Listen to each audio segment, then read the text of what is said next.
An explanation and an apology, but no immediate solution. Egypt's army chief turned president faces the nation over massive power cuts, seeking support and begging for patience. Hello and welcome to this edition of Inside Egypt. I'm Hazem Seeker. Egypt's president Abdel Fattah el-Sisi has given a nationally televised speech as public anger grows over power shortages. A huge power cut ground much of the country to a halt on Thursday, and the worst incident yet after months of rolling blackouts have plunged entire neighbourhoods into darkness for hours on end.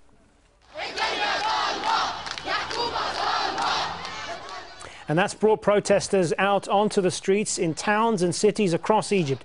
There have been calls for the resignation of the electricity minister, and a Facebook campaign has urged people not to pay their electricity bills. President Sisi blamed the crisis on years of neglect, describing it as the most significant incident for 3 decades. He said Egypt needed about $12 billion over 5 years to upgrade and build new power plants. And he added that the government was seeking investors to provide the funds. Al-Sisi's predecessor, President Mohamed Morsi, faced growing public anger over his inability to deal with the power crisis. And Sisi ousted Morsi last year, and he has been quick now to make sure this issue is a shared problem. Egypt is facing a huge problem. This problem requires dovetailing all efforts of all the Egyptians to stand united, join forces, hand in hand, shoulder to shoulder, in order to brave through. Now, before we begin our discussion, I'd like to first get some reaction from Cairo. Al Jazeera is banned from reporting in Egypt, but joining us on the phone is Hassan Nafaa, a professor of political science at Cairo University. Good to speak with you, Professor Nafaa. I want to ask you, first of all, about the extent of the problem there, how widespread it is, and how damaging these power cuts have been. What happened last Thursday was very serious. Most of the people were negatively affected. Some hospitals have not been able to do their work properly. And even some of the lines of the metro lines stopped completely and so on. So that was very serious. It never happened with this gravity for a long time. That's why I think General Sisi felt that he has to address himself directly to the people and to explain to them what happened. Do you think he did that? I mean, what did you make of President Sisi's speech, and what's been the reaction among ordinary Egyptians to what he said? You know, he tried to send a twofold message. One, that the burden is he has inherited is very heavy, and without the cooperation and the support of the Egyptian people, he will not be able to do anything.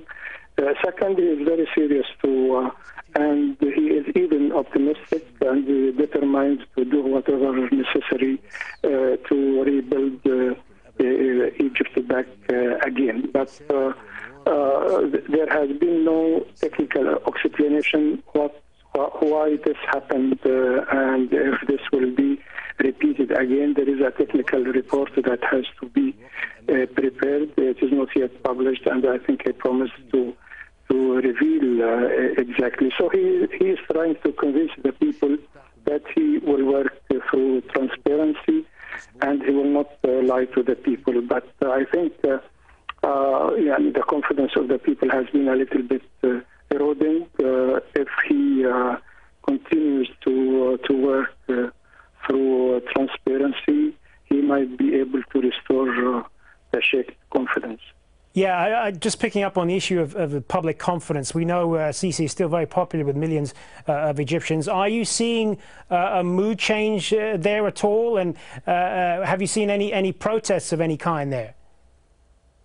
No, I think most of the people still think that he is the right man to lead Egypt for the moment, and the burden is really too heavy.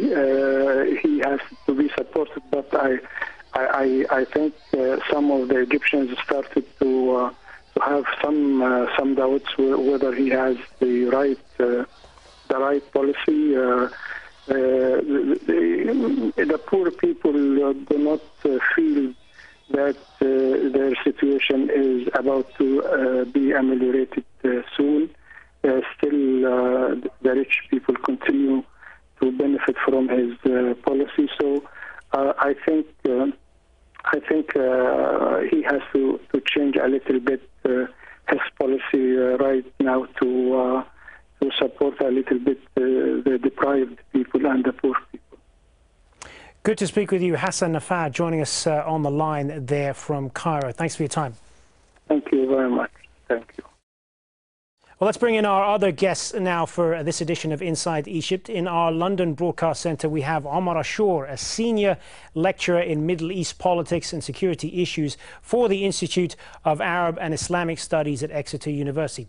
And joining us from our studios in Washington, D.C. is Mohammed al-Manshawi, an Egyptian journalist and analyst at the Middle East Institute. Good to have you both with us, gentlemen. So I want to ask your reaction then to that speech from the Egyptian president. First of all, to you, Omar Ashur, did he address the concerns of Egyptians? Well, he tried to address the concerns. He made this mix of I inherited this problem, so you cannot blame me, forgetting to mention that most of with the exception of Mohammed Morsi, the ones who led us to this problem were other military generals who were presiding over Egypt. The second one was the psychological dimension of hyper-nationalism. Egypt is great and Egypt is going to overcome this problem, and we have to stand up to the challenge as a unit, which is a unit I am presiding. So basically go behind me. And in that sense, he gave a couple of hits to the media, basically saying that the reporting is not as accurate, and he said like he's supportive of free media and everything, but what they are doing is quite negative. And then the third dimension was blaming it on the spoilers, or what he called the people of evil, ahl al-shar, and the people of evil are supposedly probably the political opposition who he ousted in 2013. And therefore he's hinting that they are behind this problem. So it was a mix of psychological hyper-nationalist, blaming it on the other, but he comes out clean. And this is all coming in a setting where the nature of the regime or the nature of what happened after 2013 is non-transparent. You don't have a transparency setting. You don't have an accountability setting. There is no elected parliament so far, and pretty much the political opposition has been pushed aside, and then a very strong repression campaign that more or less marginalized any voices of dissent. So, quite a complex context we have there. Mohammed al-Manshawi, what did you make of President Sisi's speech?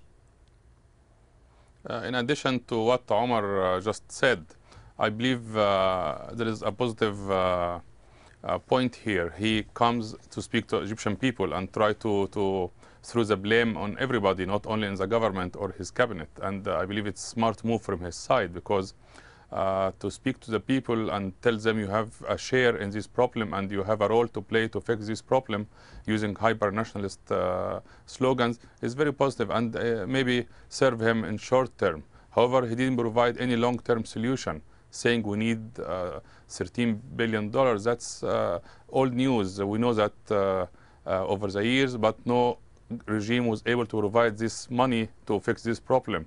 I believe it's very structural crisis Egypt is facing, because it's not only power shortage, it threats the industries and the service and the daily life of people. And I believe he was honest to say it won't be fixed tomorrow or after tomorrow, but he successfully blamed everybody, not the government, for what happened. All right, yeah, I want to pick up on this point about the manner in which President Sisi addressed the Egyptian people and recognizing the problems that they were facing. So we're going to hear a short clip of that now.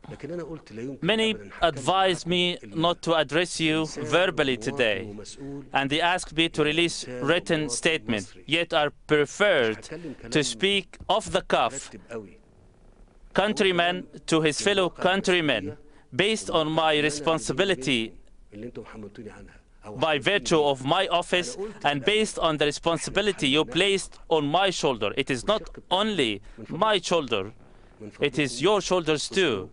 Please be patient. Rest assured we will surmount all these obstacles, yet not overnight, not in a couple of months. We are racing against times in all directions. Yeah, a number of things to pick up on there, Omar Ashur, and I want to ask you about the fact that he mentioned this in that clip we just played, the fact that he addressed the Egyptian people in the colloquial Egyptian Arabic rather than the more formal, stilted official Arabic that we often hear from Arab leaders when they make speeches. What did you make of that? I think it's an attempt to try to approach the people in a different way and try to tell them that this is a shared problem. Here I am, one of you, speaking your own colloquial language and telling you that I cannot do much. You know, this is a structural problem, and it has been complicated, and I inherited it from previous governments and regimes. So it fits into that psychological approach of the mix of hyper-nationalism on one side, but also the side that we're all in this together and I'm just one of you. The problem with that is that no politician can speak in that manner, the manner of, so nobody could tell me anything after a year, or no accountability after a year, because I promised you from the beginning that this is going to be very hard. In the beginning, he was saying a year ago that I am, fire and torture, so it's not going to be a very easy ride. But in a context where you have accountability, political competition, no politician can afford to tell people I am fire and torture, and no politician can afford to pretty much come out and say it's the blame of the others. It's either inherited problems, or there are spoilers, or we're going to be great and nobody is going to. In a year after that, if there is no achievements, no one can come to Sisi and tell him, there are no achievements, so please change the leadership. Because then, the guns and the heavy stick will come out and will break the skulls of whoever make that challenge. So the nature of the regime is very much in the background of this speech.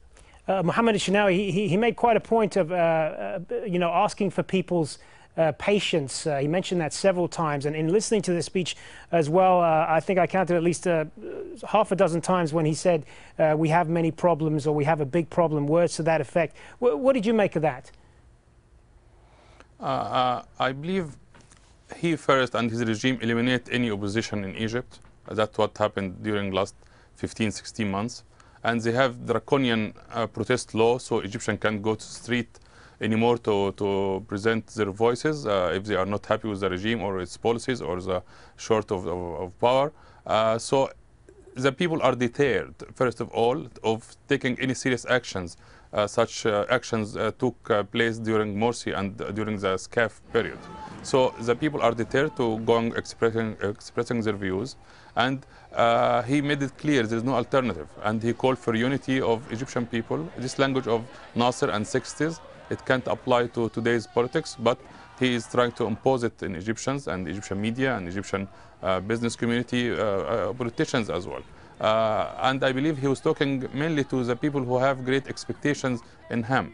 He is still supported by millions of Egyptians who voted for him, and they have great expectations. But he is coming today in their face, tells them, reduce your expectations, no fixation for any problem, power, healthcare system, traffic, running water. It's all structural crisis in Egypt, and he has no solution, nor his regime.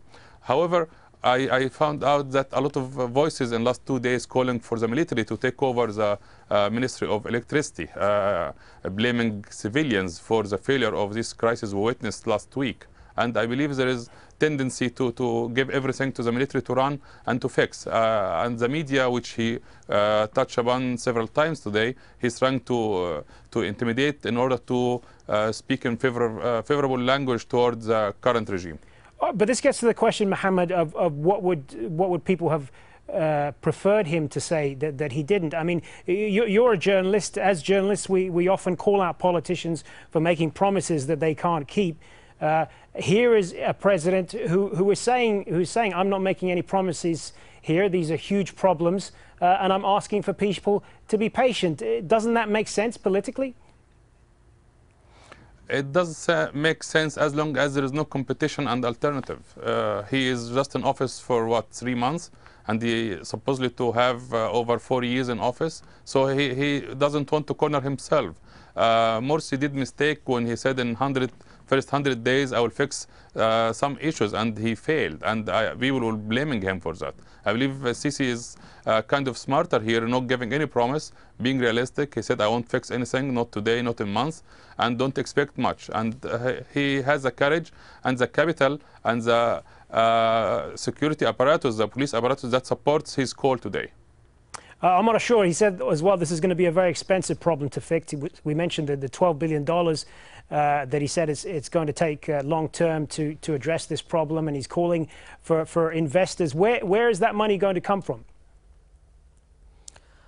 I think it will be quite difficult at the moment. You have two routes. The route of the FDIs, the foreign direct investments, but the situation in the country is not stable yet, and it's everybody knows it's quite polarizing at the moment, and that affects, of course, the prospects for investments. On the other hand, you have it's a very political economy as well, so you have the regional patrons who more or less support this line, the line of the military ruler in Egypt. And those already made some heavy investments in the country in terms of grants and loans. But again, I'm not sure if they're willing to give more, because there is a limit as well on their contributions to the country.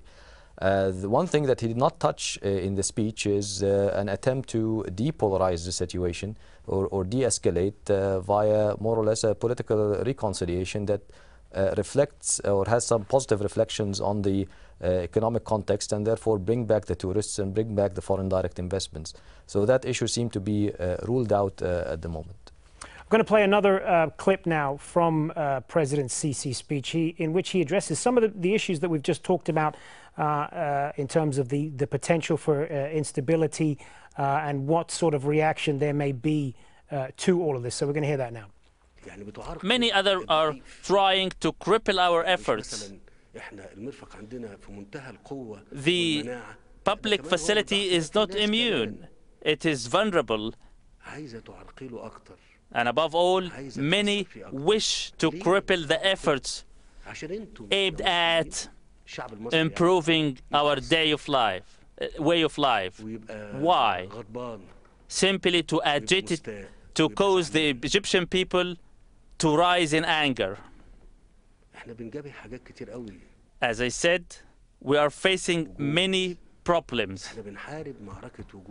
It is a battle for existence.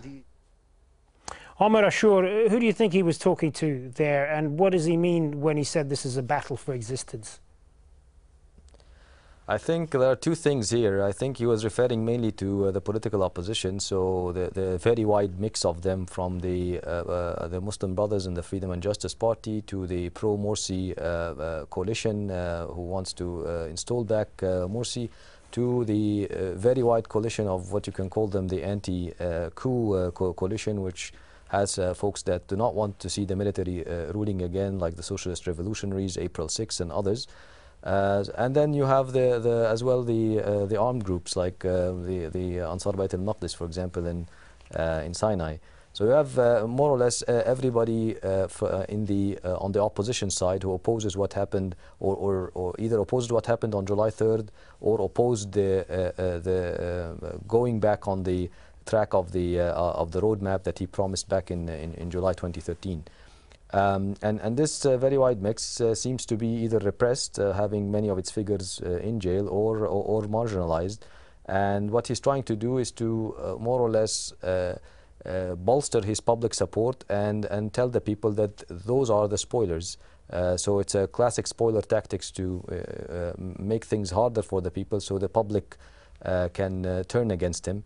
But this is exactly the tactic that was used between June 2012 and June 2013 under Morsi, except that you had a political environment that was much less repressive and much more inclusive compared to what you have now. The other dimension You mentioned the blame game and you asked me another question, but I forgot it now. Yeah, I just wanted to ask you when he said this is a battle for existence. What do you think he meant by that? Yeah, the battle for existence, I think it's for his regime existence, I believe, or for his existence, because if that regime shaked, I think after all these deaths and all these injuries and the political detainees, I think there will be accountability, and in that case, it's an existence for him. But what he's trying to say is to play again the hyper-nationalist card and saying that this is a battle of existence for Egypt, not for his regime or not for his personal survival. So I think that mix will help him quite a bit, because it will blur any boundaries between him as a political leader, his regime, and the state of Egypt. Mohammed al-Anshawi, Egyptians are unfortunately no strangers to these kind of power cuts. As we mentioned there, it happened under Morsi, it happened under Mubarak, and it's something that's been going on for years. It is a systemic problem which President Sisi has alluded to. So it gets to the question of are Egyptians, how long are Egyptians prepared to be patient about all of this? It's very difficult to tell, but poor Egyptians that live in $2 a day, they used to this hardship. They have very poor public service, poor education, poor healthcare, poor roads, poor infrastructure. So there is no news for that. What we may look at is elite Egyptians and the business community, because what the government and Sisi's regime is proposing is hurting them in short term. Increasing the price for energy for factories, cement, steel, and others will hurt the rich Egyptians. Increasing price for diesel and natural gas will hurt these people who are using that for export. So I believe there is a strong interest group will be hurt by the Sisi regime policies or announced policies toward fixing this crisis. And it's wait to see, because this group supported the coup and supported Sisi, assuming he won't come close to their privilege. But as things deteriorating in Egypt economically, they will be touched soon by these policies. And we'll wait and see. But he prepared the political scene, political theater in Egypt for no serious opposition. They have this draconian protest law, so a lot of people will be deterred from going back to streets, as we witnessed in last 3 years. And a lot of people are jailed already, thousands of them. So it's very, very difficult task for Egyptians who don't like the policies to go back to the street. So it's a formula for disaster. I don't know when, but it's not going to sustain these policies. Omar Ashur, final thought to you then. Do you view this as a wait-and-see approach? How do you see all of this playing out? No, it's more than a wait and see. It's there is the dimensions we mentioned. You know, the psychological part, the hyper-nationalist part, and then the promise of it's going to get better part. But all of this cannot fly except with a very repressive apparatus. Except if you have a stick. Because then you minimize the environment, the competitive environment, make sure that dissent is not too loud to create public or to support public anger or outcry, and make sure that there are no alternatives, that I am the only alternative, and therefore keep the people around you. So this kind of rhetoric would only, or this kind of speech would only make some resonance and some impact in a very repressive environment. If you don't have the repressive environment, it will be ridiculed all over.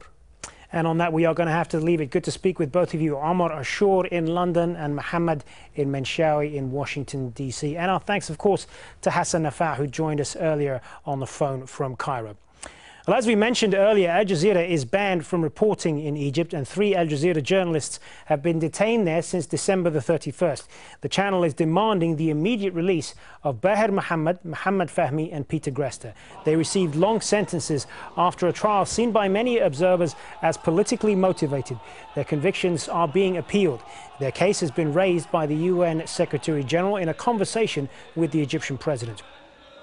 And remember, Al Jazeera has extensive and continuing coverage on air and online of what's happening in Egypt. I'm Hazem Sika. Thanks for watching. Goodbye for now.